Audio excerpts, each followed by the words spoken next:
What is up, everybody? I am your host, Shane Mallory, joined by my co-host, Ricky DaCosta. And guess what time it is? Tell them what time it is. Run it back. Time to run it back. Episode 25. And beautiful people, before I make my normal comments, I just want to say 1,000 followers. It has been reached. It was reached actually on Super Bowl Sunday. So I know, right? Pretty exciting. Symbolic, right? That was pretty cool, man. So, congrats first. Yes, sir. Man. Yes, sir. Didn't think we'd be here, I guess Not this at all. quickly after starting this journey. Definitely. And like we said, we did, we do it for the fans, right? Like Absolutely. it's just about sports talk. It's just Not about possible love. at all, too, without our man in production, Shawnee, too, man. Production. Yep. So, yeah, I'm sure we'll have some of those before the episode's over. But listen, we're extremely excited, obviously, to have the 1,000 followers. But listen, don't think that I still won't tell you to like, comment, subscribe. Please, on all of our major platforms, we're looking for those 5-star reviews. Keep it going there, and we're going to give you more content. Our NBA heads, don't worry, man. Next week. Coming hard next week, man. It's all about the NBA. Interesting trade deadline and all that. There's a lot of stuff to talk about. But today is our football send-off, our football finale. People now are going to be going without football up until, I guess, the 200 draft, days or right, is the next something. thing you Yeah. really have to look forward to. So it's a tough stretch. We'll try to get you through it with some other sports. But today is our send-off to football, and we're going to talk about this fantastic Super Bowl, because it was a fantastic game. And we've had a nice little run of good Super Bowls, right? This one, Chiefs, Eagles, Patriots, Eagles. Like, we've had some really nice football games. Been competitive, good games. No blowouts. Exactly. No blowouts. Yeah. So it's been good to see. So this game, man, it's just storylines, so many different things you can sit here and talk about. But we just really want to focus on the game itself. So the Chiefs win in epic fashion in only the second overtime game in the history of the NFL, or the Super Bowl era at least. They win it in dramatic fashion too, as well. Basically a walk-off touchdown, with that 3 seconds left in that OT clock. MJ. Little MJ. Little right MJ. there. Yeah, little first, that last series against the Jazz, the walk-off. The game was great. First half, definitely a little bit slow. Not as many points. Mm-hmm. You get that. Early on, tight game. Everybody's a little bit nervous. You're kind of feeling the flow, trying to get into the, the rhythm of the game. Listen, I think you're right about the nerves. McCaffrey fumble, right? Yep. I think Pacheco fumbled. Pacheco fumbled as well. And so definitely some nerves. I'll be honest with you. I think there were some nerves by the Kansas City players. And then I think there was nerves in Kyle Shanahan with some of his coaching decisions and whatnot. And so I think it's really interesting. Even though, I don't have a ton of blame for Kyle. He put together a solid game plan. He did. It wasn't good enough. He did. And also, you're looking at two really evenly matched teams. Before we even dive into the game, if you just look at some of these stats, okay? So if we go to the total yard counts, San Francisco 49ers, 382. The Kansas City Chiefs, 455. Rushing yards, San Fran, 110. KC, 130. Passing yards, San Francisco 272, KC 325. First downs, San Francisco 23, Kansas City 24. Passes for first downs, they were actually equal, 15 each apiece. Kansas City had more in the rushes, but I just want to go, time of possession was the one I really wanted to get to too. 38 minutes and 31 seconds for the 49ers, 36 minutes and 26 seconds for the Kansas City Chiefs. So what you basically got here was probably the two best, or at least most evenly matched teams in the NFL in terms of how this game lived out. I got to strongly disagree with that, man. You strongly disagree? Strongly disagree because, right, this is where numbers lie, right? All right. Everything you said was true. Sure. Right? However, right, on one side of the ball, you got Patrick Mahomes and Travis Kelce. Sure. On the other side of the ball, you got CMC, you got Debo, you got Ayuk, you got Trent Williams. So the 49ers you got have the talent advantage. You got Bosa. You got Fred Warner. Sure. I mean, no. When it comes to all pros, right, it is not the same. It is not the same because you give Patrick Mahomes those all pros, right? You're talking about a Super Bowl blowout. Wow.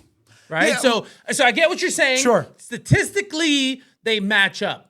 Pound for pound, player for player, there's a reason why the 49ers were favored, and it was because there were more all-star players on the 49ers than on the Chiefs. And I think that's why all the sharps, Vegas. They wanted and expected the 49ers to win. Yes, the Swifties. Yes, the public, the Chiefs Nation. Yeah. They wanted Kansas City. However, like I said, on one side, you got Patrick Mahomes. On the other side, you got a team of all-stars, right? And Patrick Mahomes won. So the only reason I would somewhat, I get what you're saying from a paper perspective, just looking at the two teams and stacking talent, the 49ers definitely have the more known names and the more proven commodities. But at the same time, I think, and Kittle, I forgot him. Absolutely. Okay, so Trent Williams too as well. Like, there's all sorts of talent up and down the roster. But when you look at Kansas City for one as a whole, they really are some of all their parts. Add in the best quarterback that's playing right now. It's not even close in Patrick Mahomes. But if they weren't household names now, there are a bunch of names on this defense that are going to be household names going forward. McDuffie, Snead. Obviously, we all know who Chris Jones is. Karlaftis had a heck of a game. 69. Too. I forget his name. He was doing the thing, man. Yeah. Right? That big boy in there. He made some really, really good plays on the Kansas City line. Pennell, right? Pennell, there you go. He was really, I was really impressed. Reed, the safety, was solid too as well. Oh, yeah. He was They got some dudes on that 100%. defense, and I think that defense really, Kansas City, watching that game, it was like a microcosm of their entire season. The defense is always going to give you a chance to win games. Like, it's always going to keep you in games. And that's a huge thing going into the playoffs, to know that your defense on that other side, they might bend, but they aren't going to break. More times than not, they're going to hold strong. They're going to limit that team to points. And when you got Patrick Mahomes on the other side, you got Travis Kelce, you got Andy Reid, the trifecta of guys all kind of gunning for the GOAT status of their respective spots. I'm gonna bet on that team if they're within striking distance. I'm gonna bet on them pretty much anytime. Well, listen, Vegas disagreed with you, right? And it's interesting, right? So you hear a lot of different narratives during this game, and the 49ers had a really good offensive game. Sure. And I really want to challenge that theory. Okay. Right? And so when you look at it, they don't score in the first quarter, right? Yes, they were in the red zone and CMC fumbled, right? Sure. So I think that was their second best drive. Yes. Right? But I only think they had two great drives all game long. Okay. That was one of them, and it ended in a fumble. Sure. Right? So then they'd move the ball here and there, but never like consistent. right, I but get what then you're so saying. they do score a touchdown, right, Yes. to go up 10-0. Yep. But they scored it on a trick play. Yeah. Right? It's a good play. Yeah, but no, listen, yeah. I get it. Yes. But here's the thing. You caught me off guard. You don't win Super Bowls off of trick plays. Sure. And so when you start to look at Shanahan's offensive scheme, his offensive system, I hate to use that word, but it is a scheme. Sure. All of a sudden, if you can't trick them, you lose. Yeah. Pound for pound, player for player, Pro Bowl for Pro Bowler, football player for football player. Like, the scheme don't work. Yeah. What are you going to do? Make a play. Yep. Right? And that's why Ayuk is pissed. He ain't get the ball enough. Sure. Right? So I think pound for pound, Kansas City's Chiefs are better. They got more dogs. They got more football players. Okay. However, the 49ers got more fantasy players. Right? And like, they're all good. I got no shade at any of them. Sure. But the thing is, right? Remember, there are three aspects to football: offense, defense, and special teams. Sure. The 49ers clearly have all the better offensive Not the first talent, time they've had a special team snafu too, cost them a major playoff game. right? So- And rookie kicker. Now he showed up. He showed up, but he had that block. That block PAT, Sure. right? Of which he was driving it low, Yep. and it's a PAT. You kick that sucker high. There's no need to drive it low, Yeah. right? And so, It just went through the guy, like it just kind of grazed that guy's hand. Yeah. right? So, Alters the like, trajectory of again, the ball. little things. Overall, the kicker played well, right? But not good enough. Sure. And so, so special teams goes to the Chiefs. Defense goes to the Chiefs, right? What were the differences in the game? Defense and special teams. So as nice as the 49ers are, it's a whole bunch of, fantasy all-stars, but there's two other aspects to football. Yeah. So it's interesting. When I watch that game, it's like so hard to sit there if you're trying to poke or put blame on any one part, because I felt like the 49ers, for the most part, it felt like they played good enough to win that game. It did feel like it's so hard for me to fault any one person. I guess if I were looking at a few different things, I think the difference in the game really was Mahomes' ability to be great when it mattered the most, and Purdy, and this is not me trying to pile on or say that Purdy cost them the game, But I guess it was Purdy's somewhat inability to be special in times when he needed to be, is somewhat his limitations. Now, how much of that is just directly Purdy's fault, or how much of that is on Shanahan and his kind of inability? You and I were talking about this pre-show. If I were going to give him any criticism, Shanahan, because I think he's a great coach. He might be the second best coach in the NFL right now. At worst, I think he's third, if you wanted to say somebody like McVay. I'm not here to rank where he actually is. He's easily a top 5 head coach in the NFL. That's fair. 5, definitely. But he's so married to this system. And it's an old school system. It goes all the way back to the Denver Broncos back in the day when they won 97 and 98 with Elway and his father, okay, running that very similar system. This wide zone scheme system. My only thing with it is it somewhat disrupts the passing play, especially when you're a person like Purdy, like kind of what he needs. What we've seen in these playoffs in a couple of games is when they needed big plays out of Purdy, when you ran them, Purdy looked extremely good. Even if it was off of like a designed looking like a pass play, direct draw. I think that Shanahan his passing plays are really just straight drop back plays, other than the play actions that come off of his own running scheme.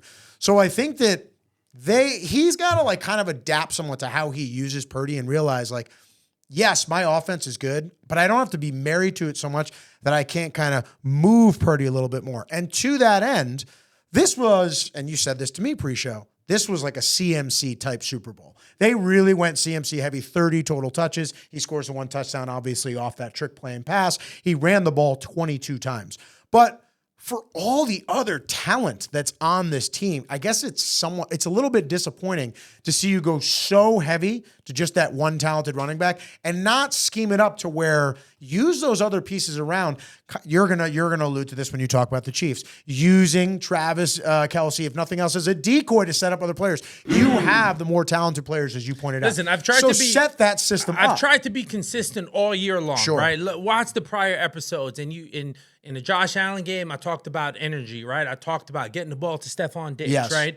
And so the same thing applies during this game, Yes. right? So I agree with everything that you said. I think Purdy played solid. Yeah. It's hard to like, say. I don't think he's the reason they lost. He's not the reason why they lost, but he was definitely not the reason why they won. Fair. Right? Totally and so, fair. again, I go back to this energy point, right? And so Kyle Shanahan lived and died with CMC, Yes. and he died. Yeah. Period. Right? Now, He also got away from him a lot the third quarter, only to get back to him again in the fourth. yes, but here's the thing, right? So matchup from matchup Yes. now, right? And again, it's tough because my first initial thought of the game was I'm nitpicking. It's hard to really assign all of this blame. Sure. But when 25-22 in overtime, you know? Exactly. Like but it's you two very really, evenly really matched have teams. to dig in deeper, right? Sure. And so here's what I mean. Yeah, so it's a CMC game, right? Kittle, he had 2 targets, of which one was a penalty and taken back. Yes. Right? And A holding call. A holding Yep, call. yep. And that was it. He was used more in the run game for CMC. Matchup from matchup. The 49ers wide receivers versus the Chiefs D-backs. Sure. Right? Those D-backs are better or even when it comes to matching them up. And Yes. the Chiefs won that. Yep. So Brock Purdy was 6 for 17 for 80 yards when throwing to wide receivers. So those cornerbacks won that matchup. Especially on third down. Right? His numbers on third, I think he was like 3 for 12 on third downs for the game. It was terrible. And that's the money down. Right? If you want to win a Super Bowl, you can't go 3 for 12. All right, but okay, when you have a collection of all-star players Yes. now, well, you have an all-star tight end. Yes. Right? Now all of a sudden, look at this. If it is Nick Bolton or I forget his first name, but Gay, right? The other linebacker versus Kittle, right? Kittle is right. Is it Kelsey? Is it Kittle? Is it Laporta that's coming up, right? Who's the best tight end in the league? Sure, right? sure. But Kittle is right there. If not 1, if not 2, 3, right in that category. Easily another top 5 at tight end, Kittle yeah. versus those 2 linebackers were the matchup that could have won them the game. Sure. Right? Exploit and it so more. that is my issue. Now, let me point out, right? Big third down, 3rd and 4 in the fourth quarter. Gotta have it. Who does Purdy go to? Kittle gets the first down. Sure. Right? So my whole thing is fine. It's a CMC game, Yes. right? Get Kittle involved, right? To pull the linebackers away, to get the safety out, to open up more running lanes for CMC. Yes. That's what I wanted to Yes. see. They were betting on Debo, lost. There were some right? early down penalties too that I think threw them off rhythm drive-wise too as well. Where normally Kyle would probably try to start out, establish the run, get to it twice too if they had decent yardage gains with it, and then probably pass at a more manageable downs. But go on. Listen, Yeah. absolutely right. So then this is where you break down coaching, right? And so again, not a terrible game plan. Like you said, 22 carries, 8 catches, 160 total all-purpose And they had yards, 31 run right? plays, I believe, total, the 49ers. Yeah, so something like that, right? So it was like CMC had 30 touches out of 70 plays, right? 22 so carries, 8 catches. So, but you know, so it was hard to get everyone else involved. But Yeah. all of a sudden, You're so- during crunch time, Yes, yes. crunch time, right? Who do you go to? But here's also the problem, right? I think you can build a game plan around CMC. However, for this particular game, what was the narrative at the end of the Baltimore You and Ravens I said game? this week before, they're selling out to stop Christian McCaffrey. Exactly. That's what they're going to sell out to The Chiefs came in to Yes. stop McCaffrey. Yep. Now, we can argue with 160 total yards, they didn't stop him. But guess what? That sucker got tired out, right? He was still pushing, but he didn't have that like full CMC burst Yes. to get that big run. Yes. And that's what the Chiefs did. We'll give you your 5 yards. Sure. We'll even give you 8 yards. Yep. But you're not going to get that 25-yard gain. If you Yeah. remember in that Lions 49ers game and during the Green Bay game, CMC had a big 25-yard gain, Sure. one to score a touchdown in the Lions And it game. kinda like really turned- changed yes, things. yes. The Chiefs Momentum. did not give that up. They gave up a big pass play for maybe 15 yards, and they ended up kicking the field goal to go up 19-16, but that was it. And so that was my issue. That was the opportunity to get Kittle involved. Now, again, to talk about coaching, right? Yes. So this is where you have to really, really like pay attention to the game.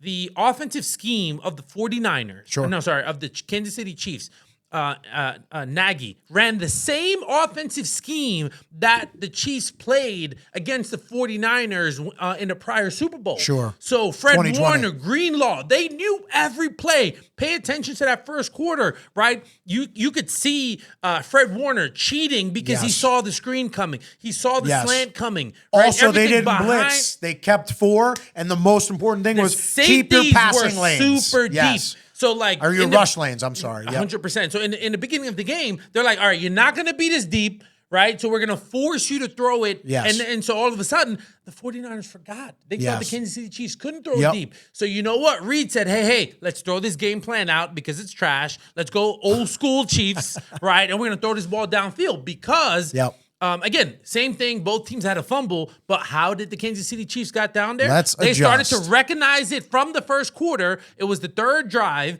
Threw it deep to Harmon. Yes. And they got down to the 10-yard line. What a great story for him, too, Right, as really, well, yeah. by the Oh, way, absolutely. Nicole. Absolutely. On the team last year, he gets injured. He's on injured reserve, like I think to end the season. Mm-hmm. They kind of let him go. He goes over to the Jets, disappears into that kind of, sorry, Shawnee, that mess of an organization right now. Kind of gets totally forgotten, then just gets picked up off the scrap heap by the Chiefs to catch the winning touchdown. Well, they wanted him for because them. they wanted reliability and someone And that he knew knows the the system. system. 100%. Yep. And so, no, it really it ended up really being good. But then, okay, let's break down the 49ers and Yes. their offensive scheme. They scored on a trick play. Yeah. That was their best play Yep. during the first half. It's a good Right. point. It's a And good so point. I get it. It's hard to win with these types of trick plays. And so the Kansas City Chiefs are going to be that. Once you run a reverse, once you run a trick play, you can't do it again. Yes. So pound for pound, can my best guy beat your best guy? And that's what And Kansas City won those matchups more times than not. exactly. Yeah. Now, fast forward, second half, the Chiefs adjusted. Right? If you look at the 4 big plays in the second half, what was the adjustment? Okay. Patrick Mahomes and Andy Reid decided, you know what? Let's fake the run. Pre-snap right, motion, too. To the left. Yep. Sometimes, have a little pre-snap motion in one way. And basically that old school read option. Run the other way. Yep. Right? Because they noticed during the first half when they were giving the ball to Pacheco, nobody was following He was Mahomes, almost crashing. Right? Yeah, it was just a crash. Exactly. Yep. Bosa was crashing. And that All weak right, side cool. end is always supposed to just sit back, Yep. especially if you're playing someone like Mahomes. Squeeze it. Exactly. 100%. But he's crashing, right, because he wants to make the tackle. All right, cool. Play off of it. Third quarter, Patrick Mahomes, 20-yard run. So they don't stop there. One big play, right? Then you go to... You're so right about Reed, though. He saw it, and he was like, oh, we're using this. Oh, absolutely. So go to the fourth and one play in overtime. What do? Same play. They fake Travis Kelce, yes, right? And then they fake the ball to motion Travis Kelce, fake the ball to Pacheco, right? And he can throw the ball, yes, right, to Kelce or run it. What does he do? He runs it. Now, here is where is the difference between Andy Reid and Shanahan. Situational football. Yeah. Right? Patrick Mahomes only needed 1 yard. He got 5. What did he do? Got down, quickly took a knee, didn't risk taking a fumble or getting extra yards because he got exactly what he needed. Yes. Right? And now, game-winning... and that's coached 100%. 100%. He's instinctual about it now, but that is coached. Don't run for 10 yards, 15 yards. Get 5 and live to fight another day, right? Because we'll have 4 downs. Okay. Now, game-winning drive. Same exact play. They just run it out of different formation. Yes. On the Travis Kelce play, he ran past the center, stopped, comes back. When it comes to Mecole Hardman, he runs to the tackle, stops, huts the ball, and then takes a corner, right? A little heavier into the flat, but basically into the flat route. And so in the second half... I should say deeper into the flat, but yeah. So first half, they were doubling Kelce. So what was the adjustment? All right, we can use Kelce as a decoy. Yes. So Kelce drives up the field, right? When you the motion happens, see the two defenders crash. Squeeze Kelce. Yep. Now Harmon is completely wide open, right? Touchdown. Same exact play. Patrick Mahomes is rolling out. He can run, right? Or pass it to the pass option. So fake the run, quarterback run, or pass to the flat. So any guy who had to get to Hardman was already moving in the opposite direction. Exactly. Yep. And now, hey, same play as last year with Sky Travis Moore. Kelce, same exact same exact motion, just out of a different formation. Exactly. But it was the same play and during the Eagles game, they did it twice. Yes. One to Mecole Hardman and one to Tony. Yes. On just opposite sides. Yes. So once they figured out. So the other adjustment to that scheme was they're like, all right, Nick Bosa is wrecking havoc, right? So you know what? First half, he was all over the place. Let's not block him. Fake the run so he crashes and go around him. Because he's so aggressive and he was getting so much pressure.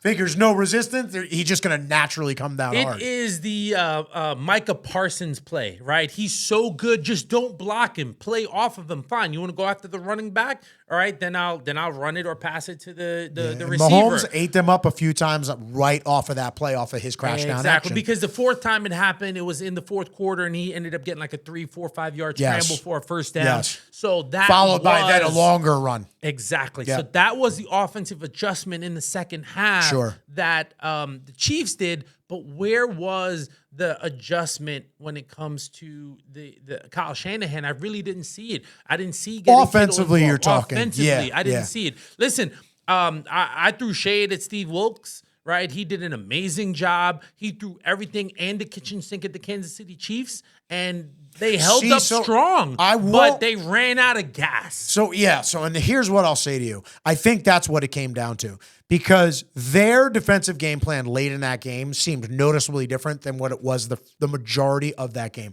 First half and even a little bit of the third quarter. It seemed like they were coming really heavy up to the line on formations, and either they were just sending people directly or they were just trying to disguise and then drop back into zone. But it always seemed like when they did, first of all, the Chiefs picked up on it and just started having all these little plays and little leak out routes to just check wherever the blitzer was coming from.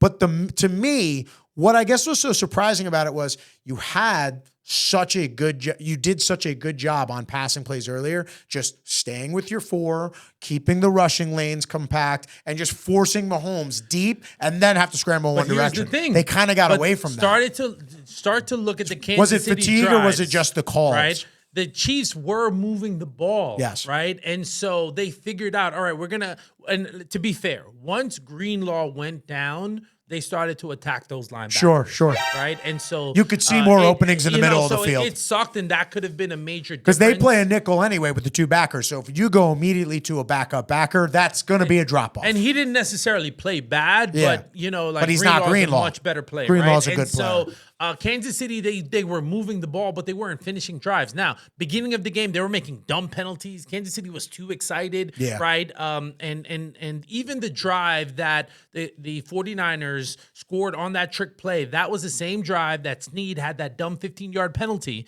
So that drive that they actually scored a touchdown wasn't that good. They had a 15-yard penalty that helped them, and then a trick play to get the touchdown. Yep. So how good did their offense? Let me say they were moving how much them. Rhythm, right, per drive were they actually having versus being aided by penalty and mistakes by the Kansas City Chiefs? Well, so I think some of it also comes back to, too, like the 49ers, they looked good last night when they played on schedule. But any time there was a stupid penalty or something that pushed them back, you could just see they couldn't really sustain a drive. Shanahan's offense is so built on being on schedule. And I think, not that I'm trying to diminish him or in some way, but sometimes shit happens, right? Like it doesn't always go according to he's got to be able to somewhat like kind of adjust or pivot, I think, a little bit more and use all of the pieces that you have on your table. Right. You talk about pivot. That's what I talk about situational football, right? So again, Kansas City Chiefs, first half, they were in zone defensively,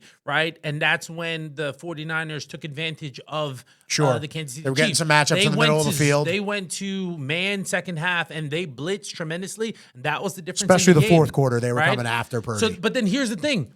The Kansas City Chiefs were like, bump that that motion, right? First of all, the 49ers only ran left. So no matter how much motion they did, if it was a 1st and 10, second and short, they were running left. Yes. Take a look at it. So forget all that motion. It was going left. Then what they countered with is that you run left, or Purdy would peel out to the right. Yes. And so then what did Chris Jones do? Like, okay, I'm not going to go after everyone running to the left. I'm just going to go up the field. And that's why he was in the face of Brock Purdy so much. Sure. Of which he was the defensive game changer. There were 3 specific plays that he prevented a 49ers touchdown. He did. And first downs, too. He stopped McCaffrey on one of those. But that's the thing. On an earlier he adjusted. He's like, I'm not going to buy that fake. Yes. Like, everybody's running too fast one way. It's like a screen. When all of a sudden, when nobody blocks you, wait, something's going on. Sure. Right? So Chris Jones was smart enough to pick that up and pivot, and that was one of the biggest changes. And it's funny that you say that too, just because they're going to have a decision to make about Chris Jones because he was on a 1-year deal. I know, and man. Like, if you're going for that three-peat, I mean, I think you got to bring the big boy back we're gonna at least have to talk, for one We're more going to have to talk about that. So you we'll definitely franchise him. Yes. But here's the thing. If somebody going to give me 2 first-rounders for him, right, guess what? If Tyreek Hill went, Chris Jones could go for, if I could get 2 ones. You know who would get rid of him right now? Bill Belichick. So, I mean, like, I think it's going to be interesting to see what the Chiefs do as well. His stock is so high. Yeah. Listen, trade him to the Cowboys. They need a big-time defensive tackle, right? It'll be interesting to see. It'll be interesting to see what happens. If they can get 2 first-round picks, trade him, even though it breaks my heart to say that, because I think he's that much of a defensive game changer. Yeah. But you got to remember, in 2 years, you got to pay Duffy, right? Yes. And so he's younger. Here's the thing. Trade him, pay Snead, right? And then you pay Duffy in 2 years, and then you trust your drafting department too. You guys have done a fantastic job. But you know what? I think they could get a veteran D tackle to be adequate with the rookies that they have. But again, 2 first-round picks for Chris Jones, I'd trade him. Yeah. Well, listen, we'll definitely get more into that. The one thing I'll say is right now, it's not what they're thinking about. They're thinking we are Kansas City. We are back-to-back champs. We're getting ready for that 3, maybe that potential 3-peat, which that will kind of allude to a conversation about what they do for next year. Talking about 3-peats only. You got to talk about MJ. Well, I mean, again, that's when you do something like MJ, then all of a sudden you're in rarefied territory. And it's funny because in all this GOAT talk, it's funny. I had a quick conversation with somebody about MJ because we were going back and forth about like Manning and Brady. And the one thing I said to him, because then I was talking about Mahomes too, so I just said, you realize that MJ was considered the GOAT by most after the first 3-peat. Like people already thought it was. It's not just about stats records. It's about doing what's never been done before in terms of just in a however many year span, but also being something that the people have never seen before. in the most important moments as well. Yes, right? I agree.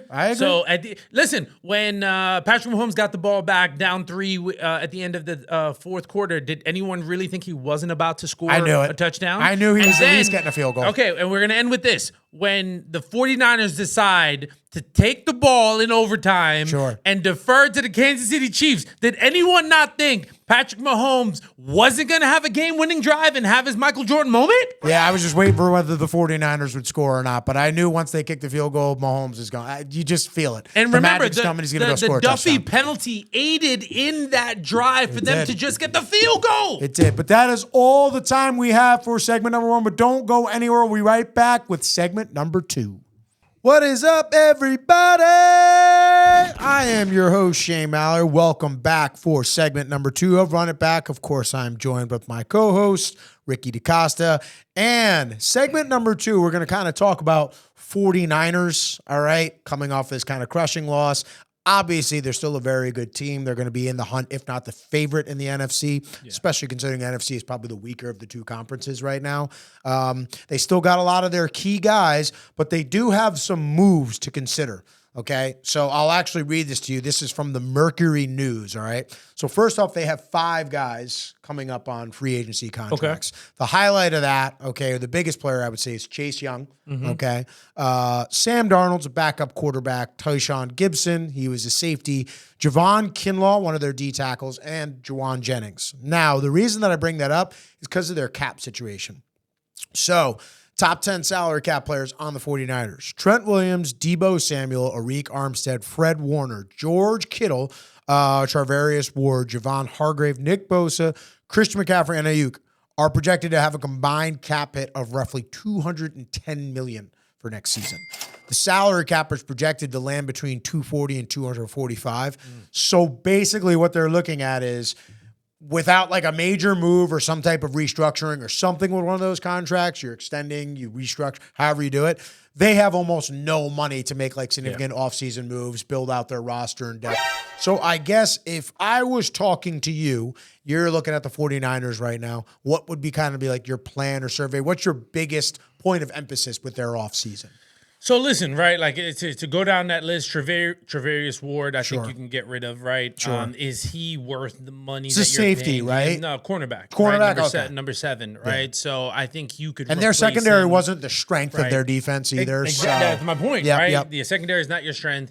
And you're paying this guy, big money. Look at what the Kansas City Chiefs did, right? Sure. They went out, drafted a rookie, and he's doing well and started from day one. So I think that position could be replaced. And again, it's about trade value, right? So he's not bad. He's not a scrub. You're getting rid of him simply because you get like a 5th or 6th round or something, like just some extra depth. I would hope a third. I would hope you get a 3rd round for him. He's a starting. It depends on his age. I still think he's under 30. Right? Okay. I don't think he's 30 yet. So that's why I say he's a tradable assets, and most people in the NFL are looking for cornerbacks, right? So that's going to be a good, solid piece, right?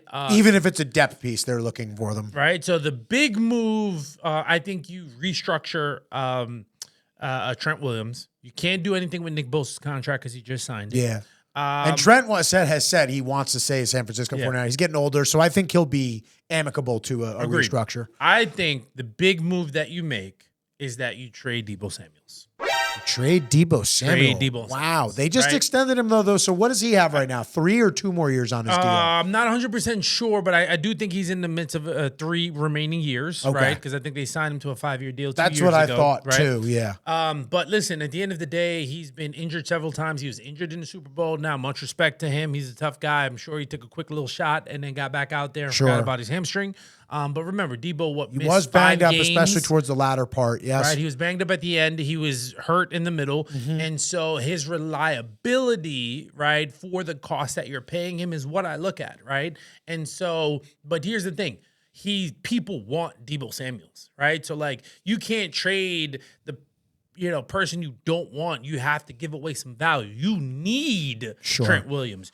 You can live without Deebo. And then push comes to shove, if it's Deebo or Ayuk, what are you going to do? I say keep Ayuk, right? And so Ayuk is a more pure receiver, so I think that's a much better option.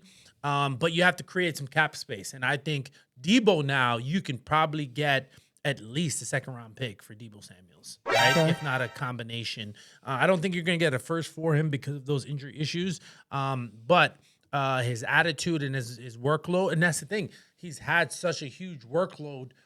Bill Belichick, you got to get rid of him 1 year too soon rather than 1 year too late. And so this is the opportunity. I think you could do. The big move to make is to get rid of Deebo. Okay. So interesting that you say that. So I don't know if I would go to get rid of Deebo. I've already heard that they're going to talk about Arik Armstead restructuring his deal. I think Arik Armstead is 28 or 29. So it's like, what's kind of important to him right now? Is it more like making or cashing out a big bank, or is it continuing to play on a contender? If it's continuing to play on a contender, I think they'll probably work out something with him as well as Trent Williams. Charvarius Ward, I think they either let walk or they probably just try to they can't let him walk because he technically has multiple years on the deal. So maybe they try to trade him, like you said, whatever they can get draft capital. Javon Hargrave would be another one. I don't know what his years come down to, but they just brought him in, and I think they signed him to a 4-year deal. So he's got the years too as well. He's stuck there. So I think either you restructure Armstead or you trade him, right? I think you have to move off of players, and I think the 49ers needs to get younger, right? Yeah. And so I'd say restructure 3, not to interrupt you, but I would say Trent Williams, Arik Armstead, and I would try Ayuk too. And here's why I'll say Ayuk. Remember, no. Ayuk's got to get paid. Ayuk hasn't gotten paid yet, unless you're saying restructure Deebo. Okay. Well, no, I'm saying restructure Ayuk because he's at least projected under next year's salary cap. But that could be the final I see year. What you're saying. Give him an extension. That's what I'm saying. Right? Either extend so you can take and push the money. I got you. And if he's not willing to do that, then maybe he's a guy that you possibly look into trading. And the reason I'm saying that is because I'm not trying to say that Jauan Jennings is better than Brandon Ayuk, but I don't know if the drop-off within their offense overall, going from Ayuk to Jauan Jennings, would be so much if you still have CMC, you still have Kittle, and you still have a guy like Deebo. Now, but remember this, right? Jauan Jennings looked pretty good last night. But remember this, during the season, yes. Brock Purdy's guy was Ayuk. Sure. Ayuk just sent out a tweet, so it could be and the he was just like, "Hey, don't forget how you got here." Right now, that has multiple meanings. Help a brother out. But his boy, sure, was Brock Purdy, and Brock Purdy was looking out for his boy and Ayuk. Yeah, right. That's why Ayuk had the season that he did. Things sort of picked up with Deebo towards the end of the year after the 4-game losing streak. Yep. So is that connection really there? I think you can afford to lose Deebo, re-sign Ayuk, restructure Kittle. I forgot that one. Restructure Kittle because I think Kittle wants to be a 49er for life. Yeah, Armstead, if I'm him, go get your bag. I wouldn't restructure nothing. Trade me. He's probably the easiest one to replace too. While he is an impactful player, he is getting older. You can find impactful D tackles, if nothing else, just to kind of hold space and hold the point of attack. And you have Hargrave to teach a younger guy to go with him. So I think that Hargrave is younger slightly. I think than right approaching 30. Yeah. I think they're all 20 or like 29. So you 30. Keep one of them and then you try to get young somewhere else. Exactly. I just signed Hargrave, so you get rid of Armstead. But you got to make that type of move. But here's the thing with the 49ers, right? Like you think about that game is that the clock is ticking, and you're going to have to make some big moves. Now, the nice thing is I don't think you have to make a lot of moves, but I think you do have to make a big move and break up that Avenger duo, right, to figure out, like, who can I afford to lose because they're no longer worth the contract. Not that they're not still a good player. And here's the nice thing. They were all pros. So someone is going to want a Deebo. Heck, you could probably trade Deebo to the Carolina Panthers. They'll probably give you a second-round pick and a heartbeat for him, right? Yes. So you think about those teams that are out there, you can get a ton of value for Deebo. And don't get me wrong, I think you get a ton of value for Ayuk, but I think you want to keep Ayuk because of the relationship with Ayuk and Brock Purdy. So it's interesting the route that you're going. I'm going to kind of look at it like this. So if I were looking at the San Francisco 49ers right now within this championship run or span that they've had, where they've been in the championship game now 2 times, they've been a championship contender, let's call it, that span. The cornerstones, and you tell me if you disagree with this. I guess I'll throw Purdy in now, but he's more like towards the end because he's shown that he's obviously going to be a part of their winning ways. But are there cornerstones, Nick Bosa, Trent Williams, okay, at least right now, as long as he's still going to play, George Kittle, Fred Warner, okay.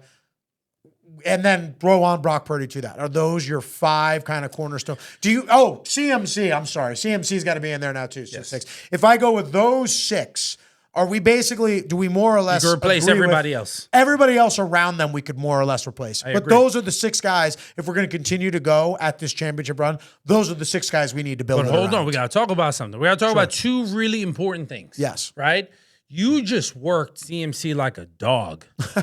Yes, You don't think he deserves a little bit of a bigger bag?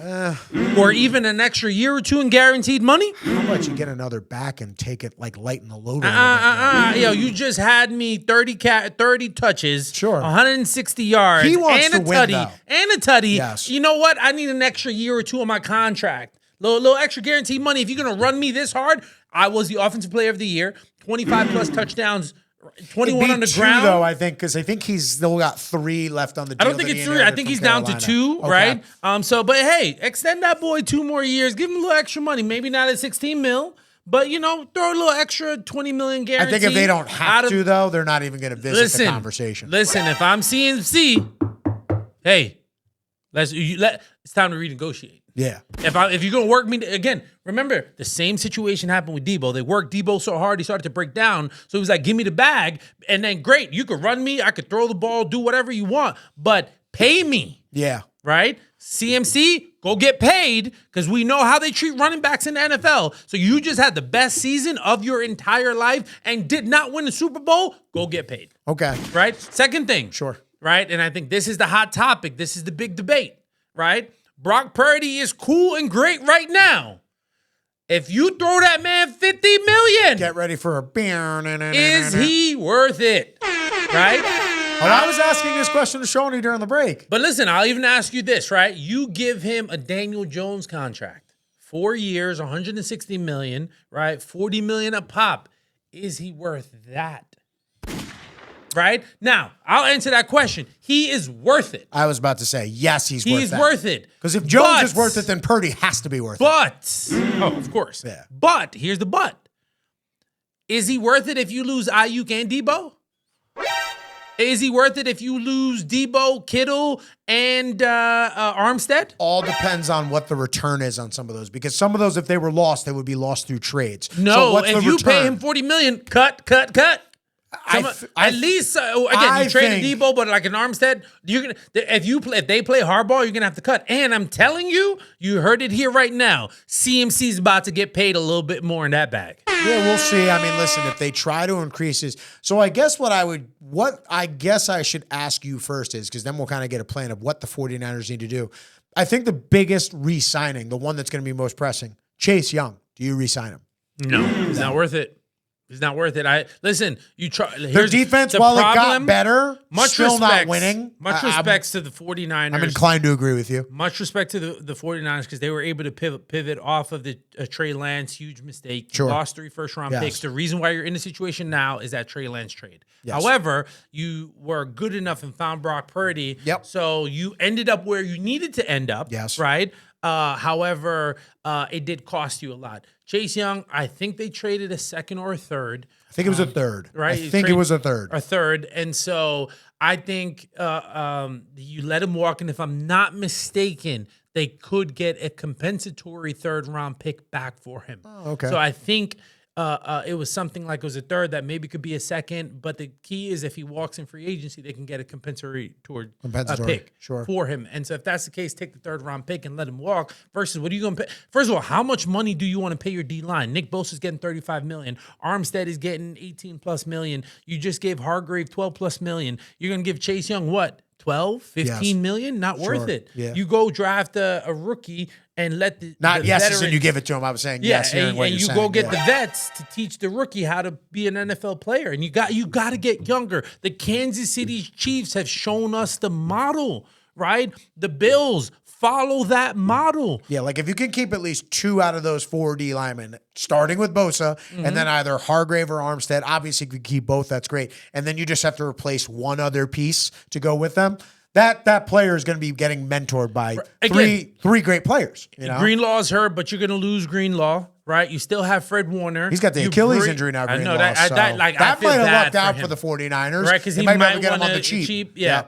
However, you go get a younger linebacker, right? And listen, you don't tell him, but that younger linebacker is to replace, Fred Warner. Yes. Right? But learn from Fred Warner, and then you replace him, period. Right? So, listen, I think they have to get younger, right? They have to manage the cap, and they only have especially at the line. They only have 24 months, and then you got to make a decision on Brock Purdy, right? And so let's call it right now. He'll definitely play out this next season. His floor is $40 million. As long as he replicates anything, the things that he's done the last two seasons. They keep making the playoffs. And he puts up consistent numbers. I'm with you. Yeah, but I think. Listen, you got to keep Ayuk, and that's how it works. But here's the thing. I think the bigger moves, if I'm going to be honest, if I'm the 49ers, and he coached well in the Super Bowl and got the defense turned around.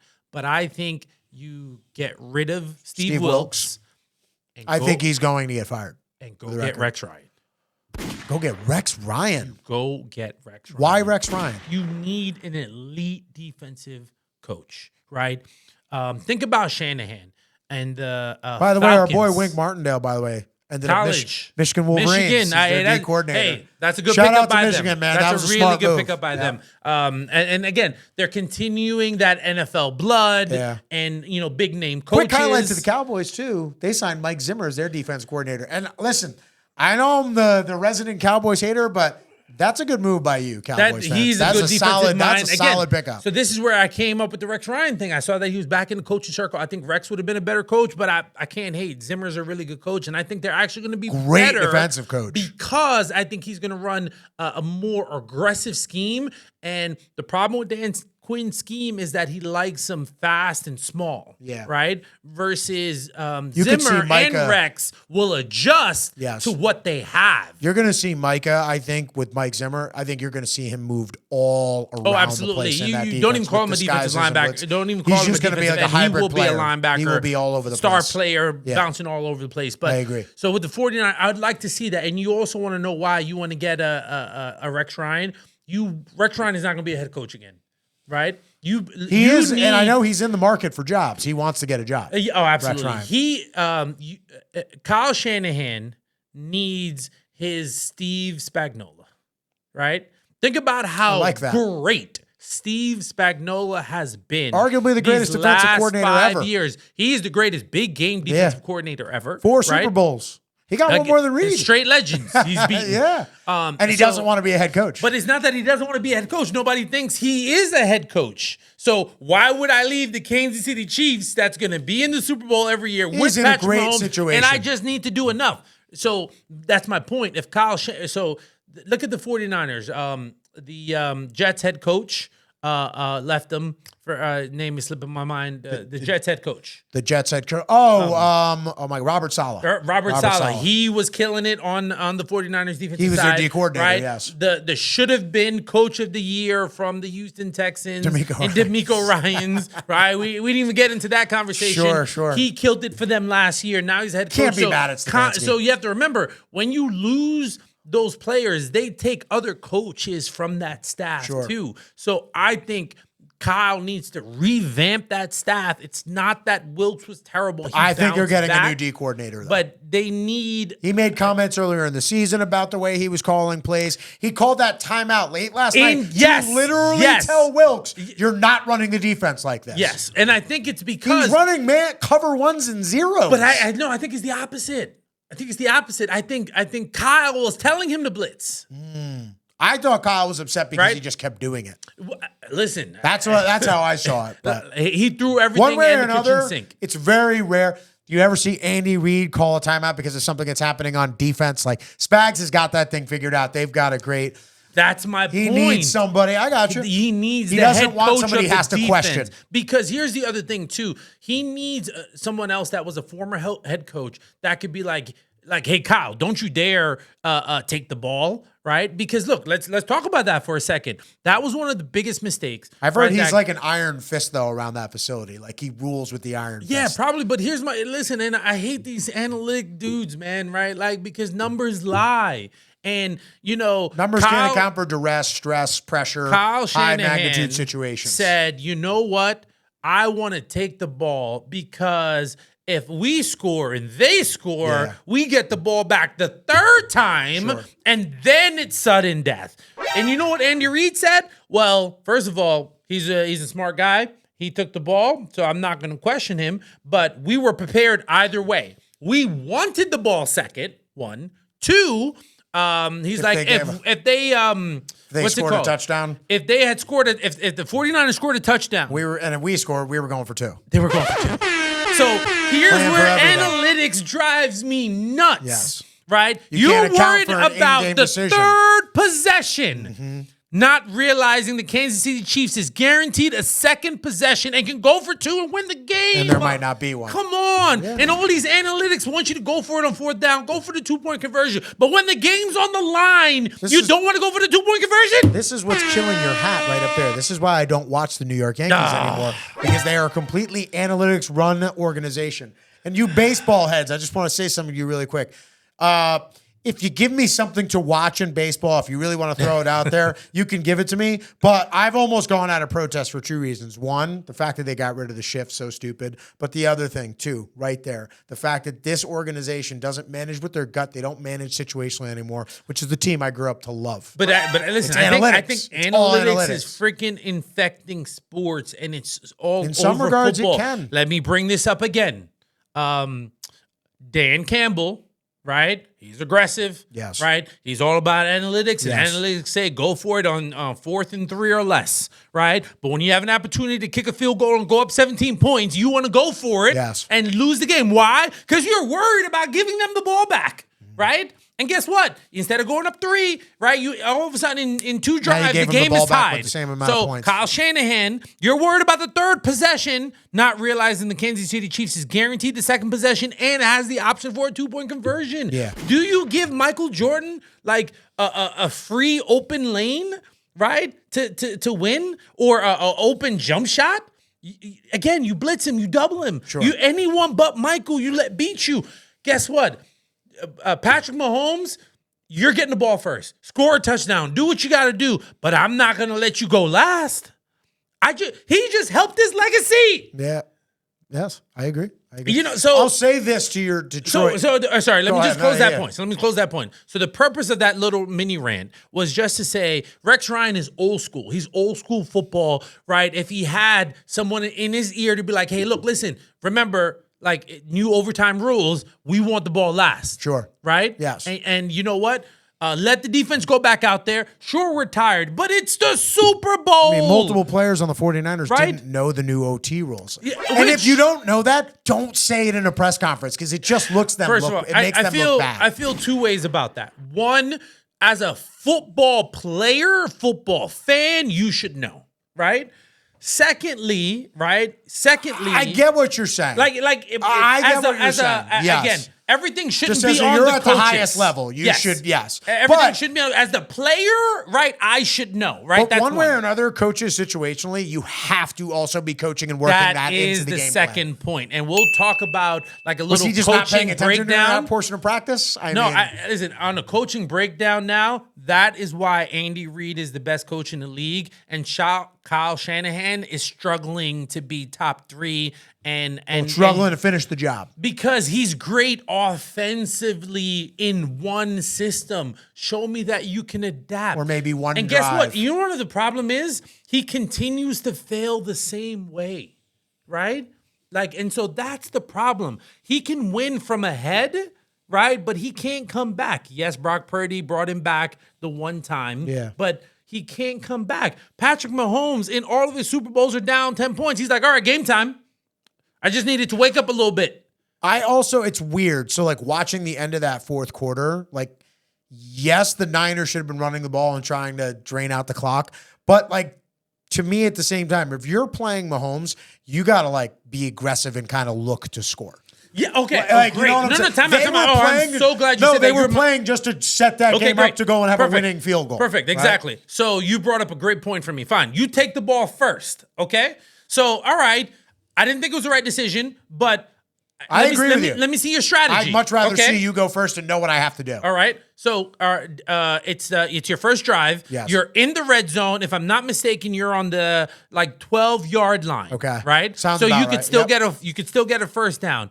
It is 3rd and 4. You've been running CMC all day long. Why don't you run the ball? See if you can get the first down, right? On that 3rd and 4. On that 3rd and 4. Instead, you pass, they blitz, right? And now you kick the field goal. If you run the ball, and remember analytics. Not only that, it's their passing. It's so predictable. Right? When they're gonna Analytics, pass. right? Now, let's say he gets 2 yards. It's 4th and 2. Why don't you go for it?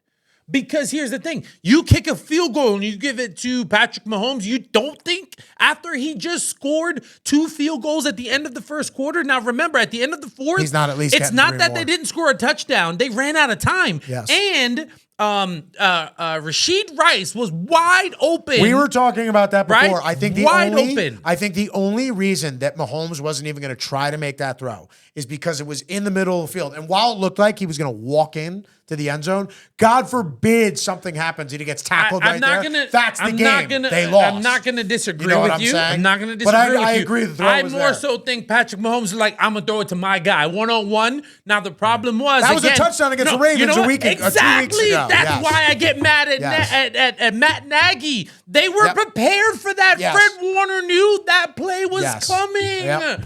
Right? So I get it. Patty Mahomes is throwing it to his guy, but hit him with the slant. Do something else. Do a jump ball, not the fade. Fair. Right? Like that was the adjustment that Nagy didn't do, right? So, but again, they ran out of time. Not that they couldn't have scored. Yes. Now, fast forward, I'm Kyle Shanahan, 3rd and 4, right? I have the first possession. Guess what? I'm going for it on 4th down. So 3rd and 4, guess what? I was expecting them to run. You're saying you thought they were going to go on 4th down. 100%. Yeah, I thought about that too. Because here's It's the thing. Super Bowl. What you kick the field goal. Call What's it the like you're point? going to run 2 plays. You don't think Patrick Mahomes is going to get at least a field goal? Especially with all the time that was left. Right? Exactly. So go for it and go get the touchdown to ensure, because here's the thing.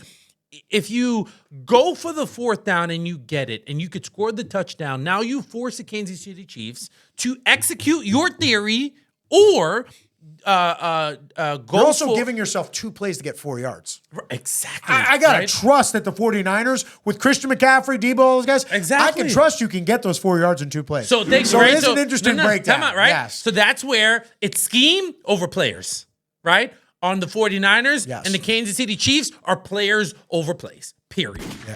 Right? Because guess what? 4th and 1, who had the ball in his hand on the Kansas City Chiefs side? Patrick Mahomes. Yeah. Now, he had his boy, right? He could have thrown it to him. So guess what? All right, who's your best player? CMC, 3rd and 4, give him the ball. Now, to credit, Brock was throwing it to his boy in Ayuk, but guess what?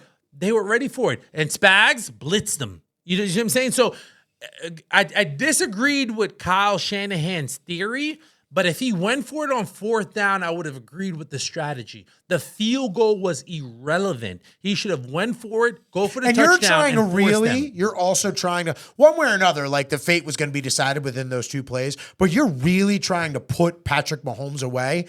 Then you go for it, I think, on those last 2 plays. Because that's like basically saying, no, we're going to live or die by this sword right here. If Patrick Mahomes is going to get the ball and beat us, he's going to get the ball and beat us. Now, here's what upsets me. But we can just keep him off the field. And I'll leave you with this. Here's what upsets me. He did that in the 4th quarter. He had the opportunity to kick the field goal, but instead went for it and scored the touchdown to go up 7. Yes. Right? And so you did it in the 4th quarter. Yeah. Right? Stay consistent. So if that legitimately was your strategy and you were focused on the 1st and 3rd possession, then you're going for it because that's what analytics says, right? Remember, 4th and 3 and less, you go for it. It is 3rd and 4. CMC, you're not going to get 1 yard. Yeah. And guess what? Now Patrick Mahomes gets a field goal, right? Guess what? They go for it and they have 4 downs, not 3.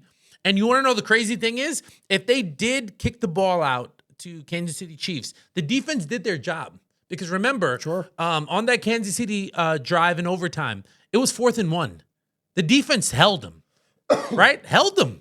So, right, Patrick Mahomes had to be Patrick Mahomes to win the game. Sure. So I'm not, obviously you can't say that same sequence would have happened, but the defense wasn't tired. They did their job, right? So I just think it was, this decision could have been fine, but it ended up being poorly executed and the wrong decision because they didn't go for it. So listen, I mean, that was great conversation regardless because it went back into the game a little bit too. I guess the big thing we kind of came to is 49ers, maybe a little bit of change in their coaching staff. They're going to have to make a couple decisions personnel-wise, whether it's trading a guy here or there, making a move. I would also say maybe bolster a little bit of that interior O-line because Chris Jones showed you that clearly whenever you're going to go up against a good interior defensive lineman, it's going to be a little bit of a problem. But and the last thing, they should start to prepare for a life without Trent Williams. That boy ain't getting younger. Yeah, I mean, he's 35 and he's still arguably the best left tackle in the game right now. So but they need to start to But that's get why his all the more replacement. reason, go and figure out like keeping your offensive line young. Yeah. But listen, that's all the time we have for segment 2, but don't go anywhere. We'll be right back to run it back on segment number 3. What is up, everybody? I am your host, Shane Mallory, joined, of course, by my co-host, Mr. DaCosta. And before we start and obviously end this final segment, I just want to say a special thank you to all of you guys who made it possible for us to get to that 1,000 followers. 1K, man. We are deeply appreciative. Who would have ever thought we started this just going back in like early in the summer, right? Well, yeah, Or late in the summer. A bar and Fridays, just chopping it up. Peyton Manning versus Tom Brady. Next Michael thing you know, we Jordan got people versus coming up to us asking when the next episode is We took over the out. place, Yep. and so we're like, they'd be like, yo, you should really have a podcast. I'm like, listen, if you want to do it, I'll do it, man. And so we committed towards it. 25 episodes, 1,000K.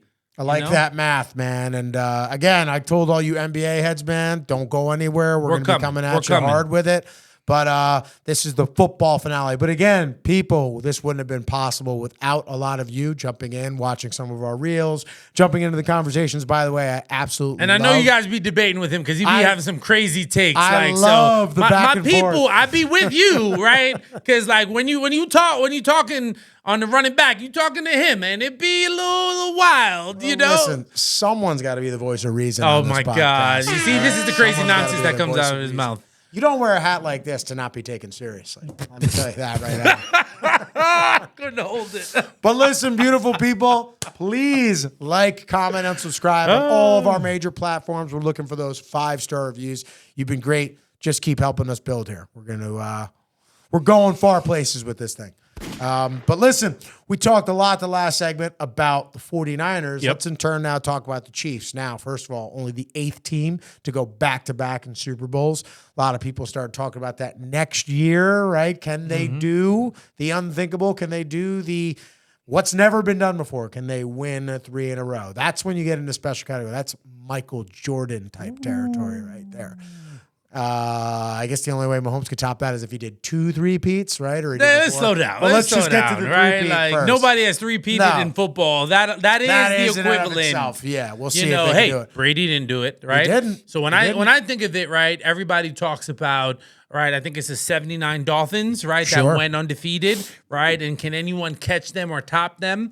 How can Patrick Mercury Mahomes, Morris was the running back, right, on that team? I'll take it. I'm almost positive that's who it was, yeah. I just remember it's the 79 Dolphins, all right? But anyway, so for Patrick Mahomes to be the GOAT, he's got to do things that Brady has never done before. Sure. So because here's the thing, Mahomes can't beat Brady because he's retired and Brady's got 2 victories over him. But if Patrick could get that 3-peat, something Brady could never do. And remember, Brady went 10 years without winning the Super Bowl. 1972, by the way. Right? That Miami Dolphins. It's 72? That was 72. I don't, for some reason, I knew it was a different year. I had to make sure I got that one right. All right, because the fans were going to let us know. All right, 72. Yeah. Sorry, I don't know much Otherwise, about they'll that let us team. know in the comments.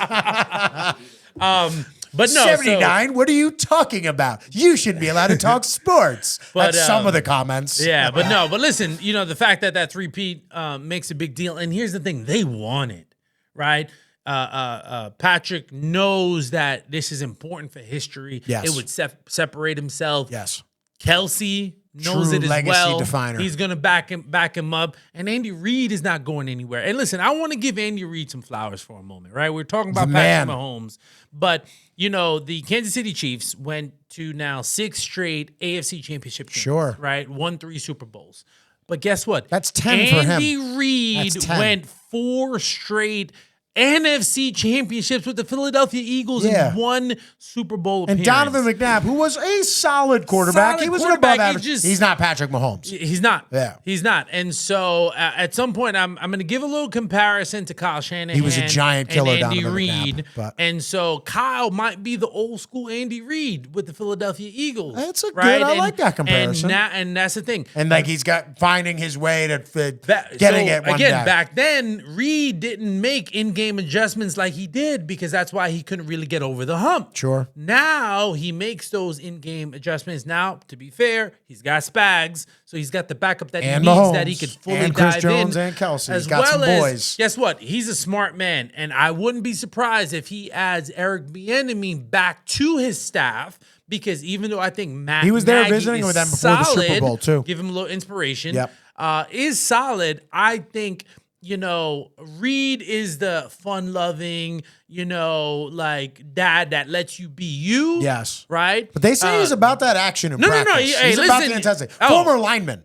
Yeah, So, exactly. You gotta bring it. Yeah, my teams are gonna be physical. As long as you show up, I don't care about your personality, Yes. right? I'm gonna let you be you. Yes. Right? But you always gotta show up. Yes. I think Eric Bieniemy is that disciplinarian, right? That guy that's gonna force that habit, drill in. He's that drill sergeant in what I believe. And so all of a sudden, offense did perform slightly better too when he was there. 100%. So when you're meticulous, when you're consistent, when you're constantly being drilled to be the best and to be perfect, right, at your route, then all of a sudden it's secondary. Practice should always be harder than the game. And I think with Eric Bieniemy, it was more that way. And I think Nagy and Reid, there was a little looseness, and that's why the receivers didn't do as well. And so I think that's why they didn't play Tony in any of these games, right? Because he was the cancer. He was, right, the sour grape that was killing the bunch,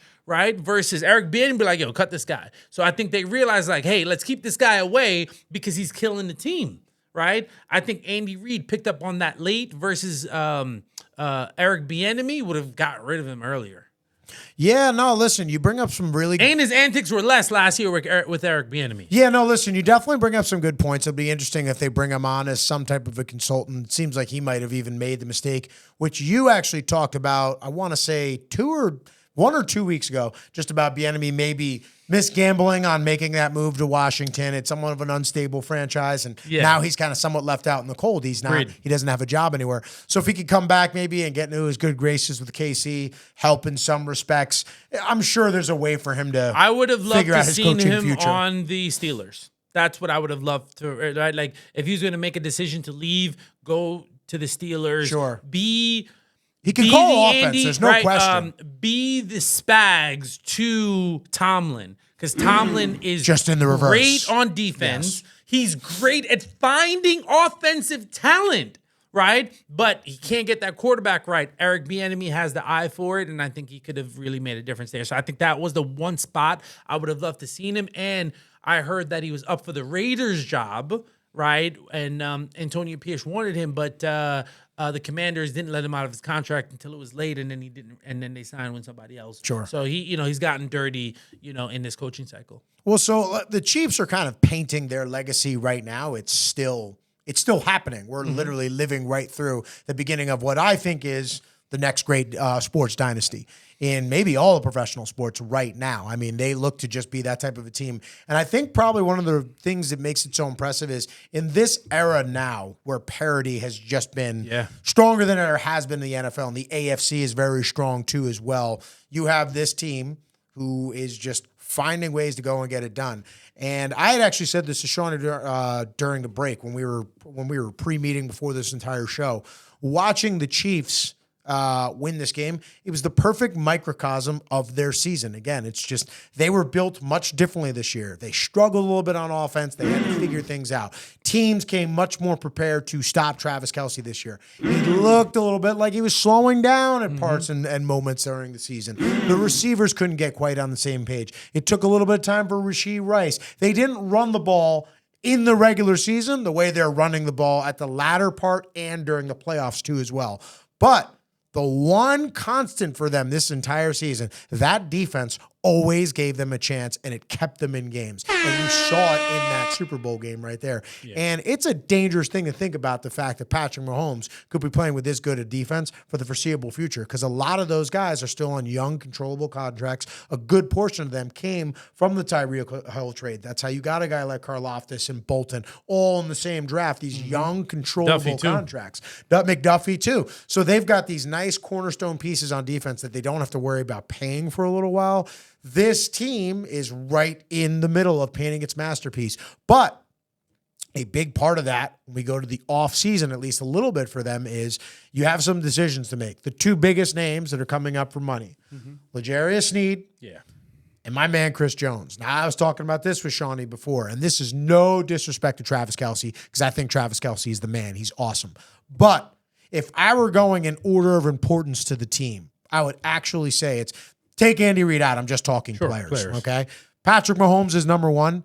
To me, the most impactful player is Chris Jones at number two for their defense, because while their corners are really good, while their linebackers are very solid, it all starts up front, and your ability to disrupt and wreak havoc with a guy, especially when he's in the interior. And that's exactly what Chris Jones is. That's what he was in the Super Bowl. He was a game wrecker. There were two throws, and I know it. People are going to sit there and they're going to go after Purdy for missing two wide open receivers on deep plays down the field. Hey, guys, I got news for you. He was about to get mugged by Chris Jones. And I'm not saying the great players can't step up and try to step through the throw anyway, but Jones was on him literally as he was making those throws too as well. Jones is an impactful player. This was a one-year deal they had for him, though, now. So I would just pose this simple question to you.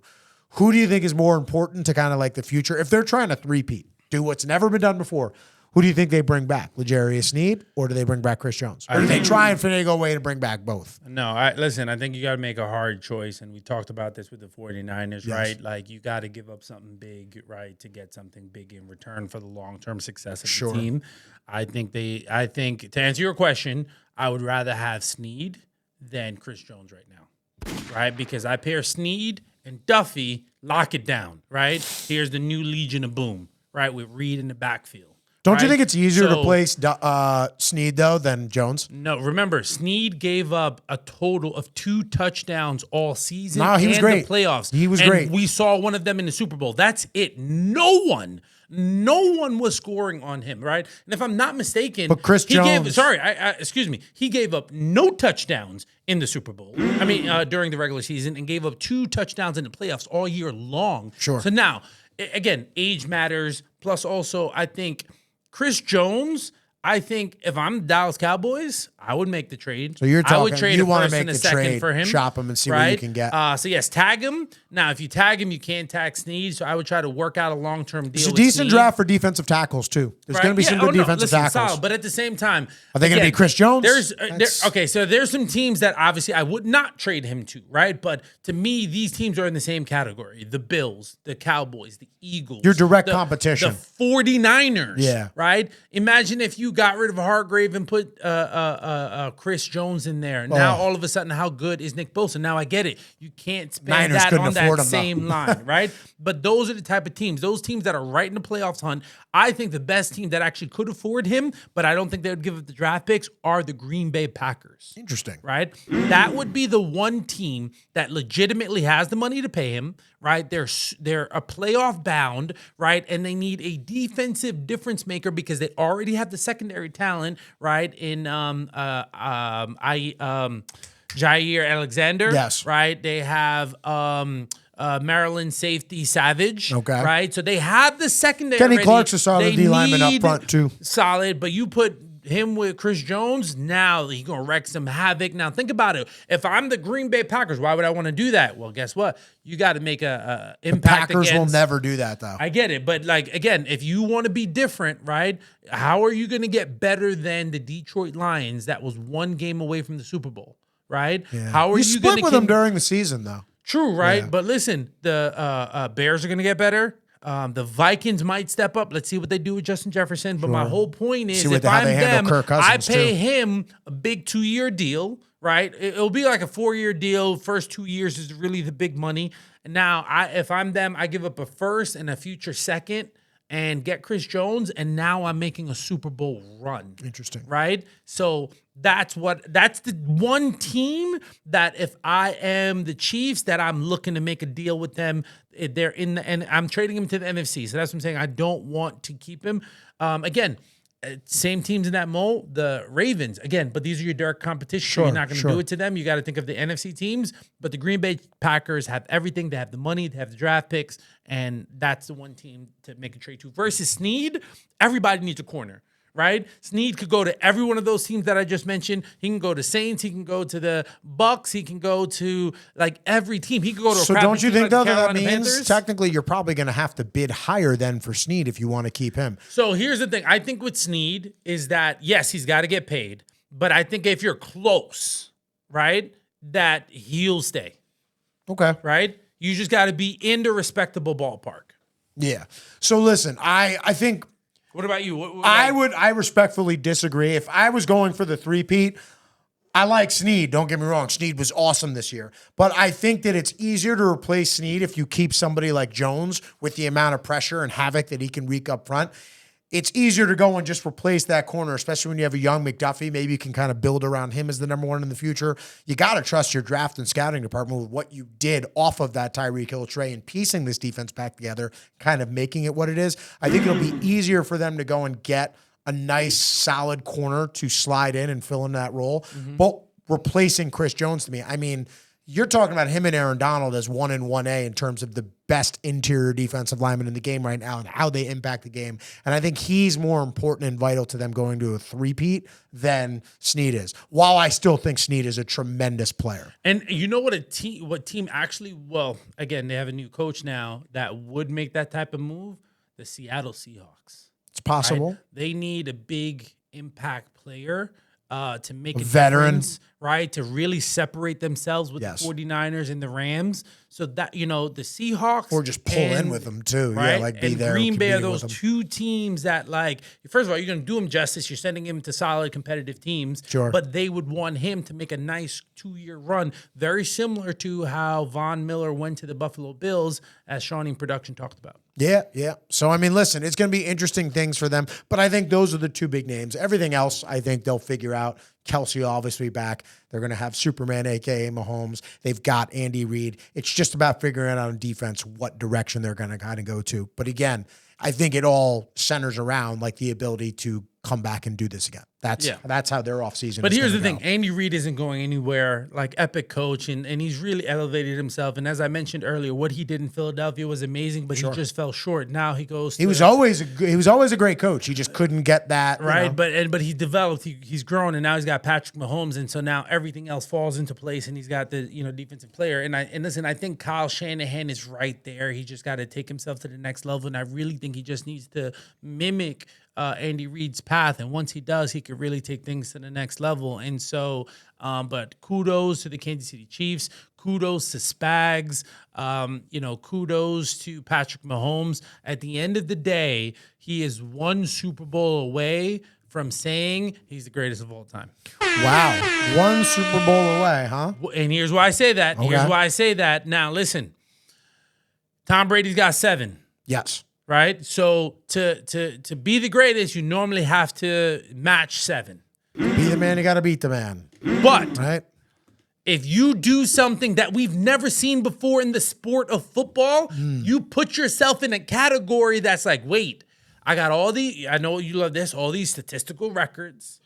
6, again, if he does this, he would have gone to 7 AFC championship games, right? 3 Super Bowls back-to-back, 4 in 6 years, Sure. right? Like, you want to talk about a dynasty? He's taking over a decade. Sure. Right? And I like to say this all the time, right? One of Michael Jordan's greatest talents, right? Or what makes him the greatest of all time, the amount of Hall of Famers that he's prevented from winning a championship. Sure. Patrick Mahomes. He's putting a nice little track record together himself. Mahomes literally is denying Joe Burrow, Josh Allen, Lamar Jackson. and on and on and on. Hell, Kyle Shanahan. 49ers got a bunch of Hall of Famers right there too. Like, Sure. again, like, you gotta put that on his resume. I know. If Kyle Shanahan doesn't win one, it will be because of Patrick Mahomes. You know what else you can put on? And don't you say he's like a top 3 coach? Don't you say Who? he's an all you? That he's Which coach? Kyle Shanahan. Absolutely. So if I think he's Patrick number 3. Mahomes I think he's 2 or denies 3. him from winning a championship majority of his career, because he's not going anywhere for another 15 years. Nope. Right? So what would that record look like of Hall of Famers that don't have a chip because of Patrick Mahomes? Well, I don't think he's going to win like 15 Super Bowls. So, I think some of those guys will get some too. But just like who? Well, I think Burrow. I think Burrow is going to win one before it's all said and done. I see that with him. To me, he strikes me as a winner. Akeem Olajuwon. Right? Burrow's the Akeem Olajuwon. Oh, I like that. He'll get the 2. Who else? Who else? Listen, the 49ers will obviously still be around. They'll be competitive. Listen, we know it's hard to make it to the Super Bowl. Time out. Yes. Brock Purdy's going to beat Patrick Mahomes? What I'm saying is maybe it breaks the one time. I don't think the Chiefs are going to make the next 8 Super Bowls. As much as I love Patrick Mahomes, if he does that, holy cow, we're talking about the GOAT literally, and it's not even close. But let me break something down here for you, because you know me, I like stats. Oh, here we go. He always pulls something out of his AWS, man. I swear to God. Interesting little playoff stats. You know, would you say that being in the playoffs, it's here's how he's going to set it up now. It's important. Here's the trap. The playoffs, right? It's important, like, if you're down, to be able to come back, right? It's not an easy thing to do. As a matter of fact, the second best record of all time since 1950 in games in which the team was trailing by 7 or more points. You know who holds that second best record? Second best record coming back? Yes. Tom Brady. One Thomas Edward Patrick You didn't Brady think I knew that. Tom Brady. Jr. Very good. You know what his record was in games where he was down 7 or more? Tom Brady. Yes. In the playoffs. In the playoffs. I know his, if I'm not mistaken, it's 3-1. No, it's 10-11. All right. 10-11. Okay. 10-11 in games where he was down 7 or more points at one point during the game. His record is 10-11 in those games. Okay. You know who has the best record of all time? Oh, he's playing right now. We just watched him on Sunday. His name's Patrick Mahomes. You know what his record is in those games? 9-2. 9-2. Best record since 1950. So the second best record is still 1 game below 500. So when it comes to winning percentages in duressful situations, meaning you're down by a touchdown or more, Patrick Mahomes is already the greatest at that.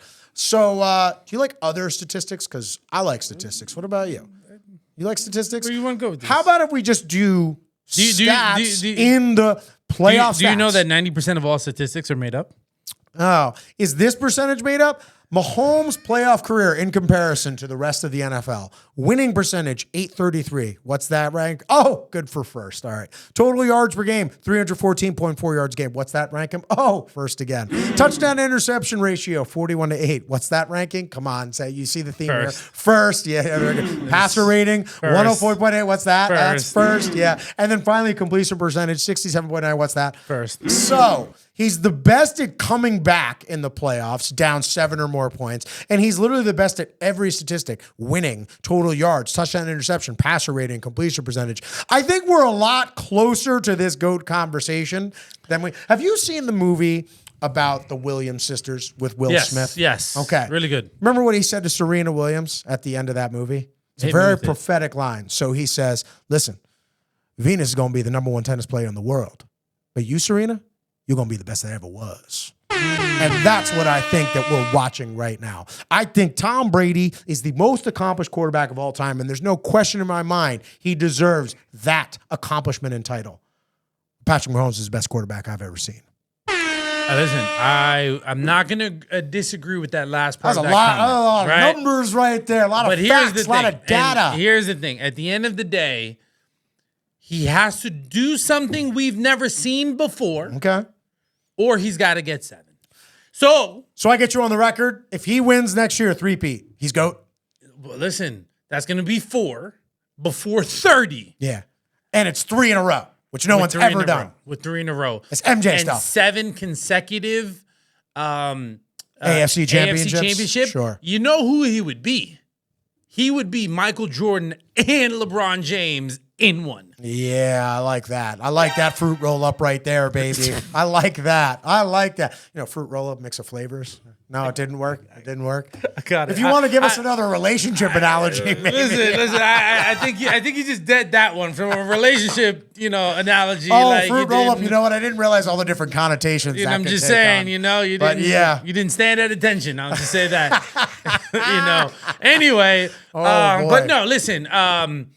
Patrick Mahomes is special, and one reason why he's special is that he wants that smoke, right? Because he realized there's nobody in the league that can touch him or compare to him. And he's already now playing for legacy. He sets that precedent. He's playing for legacy. The only thing that he's doing is chasing ghosts. And there's only there's really just one ghost left to chase, because I can sit here and tell you he's better than Montana. I right? agree.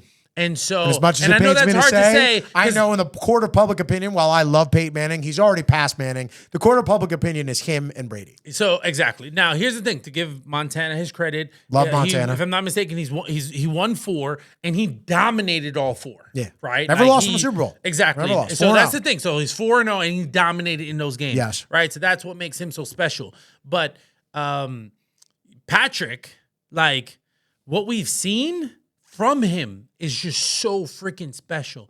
And I'll repeat this. He would be undefeated. He might have 5 right now if it was not for one Tom Brady. His first year starting, he lost to Tom Brady in the AFC Championship game. Great game, and if I'm not mistaken, great game. Defensive end Ford went offside. And that's the only reason why Tom Brady won. That is correct. Right? So Mahomes actually outplayed him statistically in that game. If I'm not mistaken, that is the Super Bowl that the Patriots played the Eagles in that shootout, right? If I'm not mistaken. Yes. Right? Yes, I believe it was, yes. You don't think Patrick Mahomes would have been able to have a shootout with Nick Foles? Oh, man. Right? So he's already had one shootout with the Eagles. So that's one. And then 2, he lost to Tom Brady again versus Tampa Bay in the Super with Bowl. No offensive line. Right? And yeah. everyone on both sides said Patrick Mahomes was the best player. So, again, I go back to scrambling for his life that whole game. Absolutely. I go back to this and I really just stop and think, right? And I know you're like, oh, if you never go to the championship, you can't put a loss on your record, so it's better to lose in the AFC I don't agree with that. Right? But here's the thing. At the end of the day, Patrick Mahomes has only lost in the playoffs to Joe Burrow and Tom Brady. Right? So when you stop and you think about that, he lost to the greatest of all time and potentially his Elijah one, right? And so if that's the case, who else in the league is going to stop him? This is the worst version of the Kansas City Chiefs that we're going to see. I agree. They're going to go. The offense will be better They're most next likely year. going to cut MVS. They're most likely going to go draft a receiver. They're most cut likely Kadarius Toney. Players now are going to want to take a discount to go play with Patrick Mahomes. 100%. Just like how Randy Moss went to the Patriots and, all those slew of running backs and that type of stuff. Sure. We're going to start to see that because, listen, players are not dumb. Right? And if you can't beat them, join them. Sure. And again, there's going to be a lot of veterans too around the league. They're like, listen, I'm getting that midpoint of my career. I've made my money. I've got that part taken care of. I want to go win. Well, who gives you the best opportunity to win? The Kansas City Chiefs. Why not go get a D-Hop? Right? He signed a short-term deal. He's got 2 left. I get it. It's at $18 million. You'd have to make the money work. I think that would be a Kansas nice solid pickup. Sure. Obviously, I've said this before. Go get Mike Evans. That would be pure annihilation. You go get Mike Evans. It's unfair. All the vitriol, all the venom that they receive would be deserved if they go out and go get a Mike Evans. And listen, I think that they can definitely have their they'll have their kind of moves in free agency that they'll make, but they'll make them within reason. They're a smart organization. They don't pay a lot of great players. Like they have a good system for how to keep their dynasty. They have their key cornerstone pieces, Kelsey's almost like a cheat code too, because he's as impactful as a number one wideout, but he's a tight end, so he doesn't cost as much. So it helps them so much on the defensive side of the ball, be able to distribute their funds more. But again, they have their cornerstones who they want to pay a lot of money, and then they kind of fill in the rest. And with what they've done with this defense through the draft, I mean, they might just trust their ability to just more or less get some of these pieces and maybe a splash of free agent here and a splash of free agent there. But I think when it's all, before it's all said and done, the Chiefs that's who the Super Bowl runs through right now. You want to get to the Super Bowl, you're going to have to beat them, whether it's on the way there or it's in the Super Bowl. The Chiefs are going to be in your way. Agreed. So listen, folks, that wraps up this week's segment of Run It Back. The final segment. And I should also say that brings football season to kind of a close. Now, listen, we'll have tons of off-season stuff that we'll work into the shows. We got the combine. It's not out of your life. We got free agency. We got the draft. We'll build up to the draft a little bit. We'll kind of go conference by conference too to kind of talk about each team. NBA coming though. How'd your season? But the NBA NBA is coming. We got big trade deadline talk for you and kind of who's hot, who's not right now coming up. The NBA is going to be big. But I am Shane Maurer with my co-host Ricky DeCosta. And we will see you all next week when we Run it back.